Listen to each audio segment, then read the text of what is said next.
upstairs. Yeah, that's all good. It's rock I and don't roll. mind the small takes. So, all right, guys, it's Robert White, and we're gonna do another Savoir-Faire Man interview. And today it's Glassfest in Corning, New York, and we've got Andy Hilfiger and Ted Utz, the two stars from Founding Sway. members of Sway. We found Yeah. it. We did find it. In Dave's basement. And Dave's Who is Dave? There you go. So I saw it on a Facebook page that says, "Who's Dave?" So you guys even questioned it, and you were there. Well, we've questioned him from day one.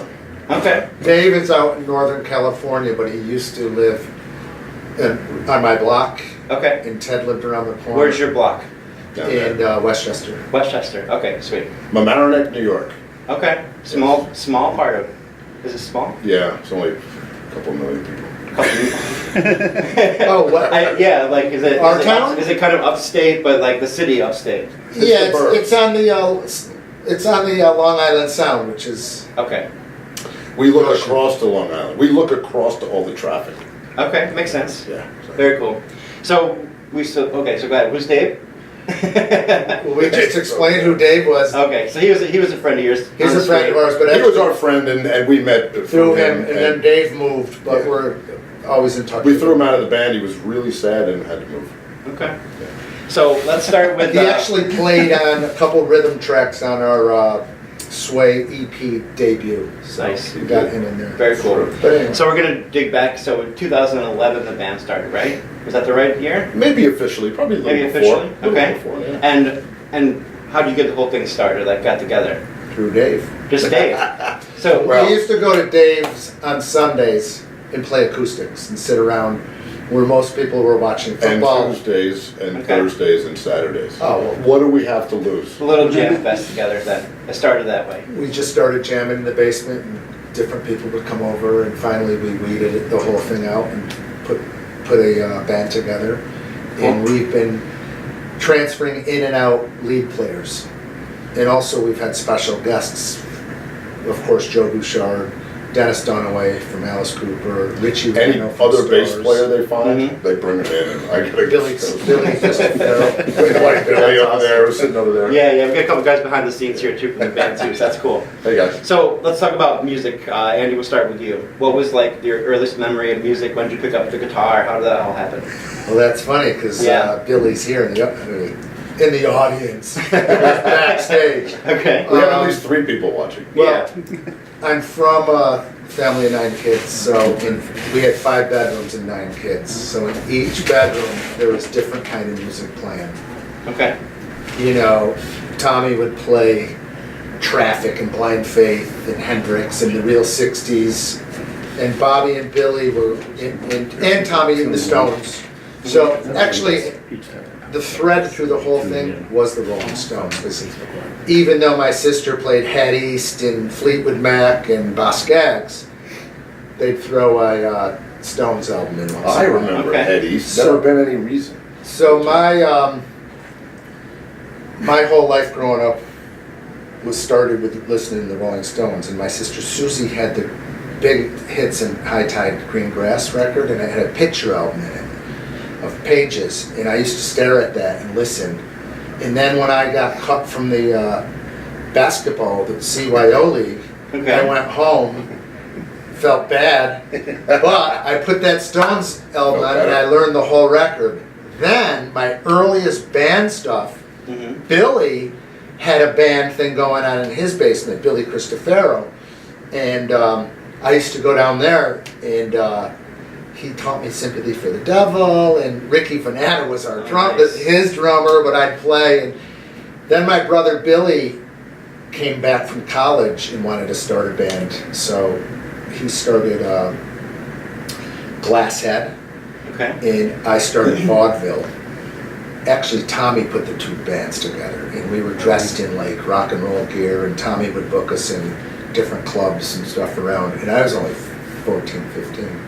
Wow. And then Billy went on tour with Glasshead. When they came back, he had enough of Glasshead, so he said, why don't we take Vaudeville in Glasshead and make Fright? Okay. So that's when Mike and I joined Billy and Augie and Freddie Fino. So did you learn guitar from ear off the Rolling Stone album then? I learned bass off of that stuff. Okay. But all through the years, I'd pick up guitars, but Billy was always the lead player, so I always held it down with the bass. So that was my instrument. Billy would kick him in the shins. Oh yeah. If I started, Look, get on, look at these socks. if I went off the key, or not the key, but the core note, and went up to do some jamming, Yeah. I had a little bend here. What are you doing? Stay there. Stop that stuff. But yeah, always been into that. And then what I did with my later in life career basically is I mixed music and fashion. So I started out basically a stylist and product placement, and I was dressing musicians in their videos. And Tommy called one day and said, "Hey, should we sponsor the Who or Townsend?" I'm like, "Yeah." He said, "They called us. They want us to do. Would you go on tour with them?" And I'm They like, wanted to check. Yeah. no. Pete, I don't know. Pete all the time. He's a great guy. That's cool. But we didn't really have clothes for them because the clothing of Tommy was very classic. Yeah. So what I did is I went to the warehouse, Tommy Warehouse, had jean jackets and jeans and polo shirts. Oh, I wish I brought my top out. So I embroidered the graphics on those. Pete Townsend, or Tommy Hilfiger presents Pete Townsend. It was one of the first corporate things I did. Besides that, I was doing a lot of videos. And Snoop Dogg talks about him all the time. Yes. All the time. I've heard. Yeah, He does. Yeah, He that's does. cool. Well, actually, Mike H., Tommy H., and I were at this party, and we were talking to Snoop. And I said, "Tommy, he's like the hottest rapper in LA right now." So we invited him to the showroom, and he came up and got a bunch of clothes, the whole Dog Pound show. The Dog Pound, you go, we're getting free clothes. So they all That's so- showed up yeah, at of his course. office. That's cool. So Andrew Charles came from that adventure too? No, eventually I did my own line, and this started Okay. out as a rock and roll called Rock Style, based on Tommy's rock and roll book, but Okay. with a designer name. My name is Andrew Charles. It's a very designery name, Mhm. and so we sold it in the stores, but the stores were like, "Well, Andy, you're great, and everybody knows you, but who are you going to use for the spokesperson?" So I did a joint venture or a partnership with Steven Tyler. Well, Dave was busy. Okay. Yeah. So we had, Ted's The backup. That's awesome. you know, most people learn to play guitar with Smoke on the Water. We Uh-huh. learned it with the Stones. I mean, it really comes down to that. That's really cool.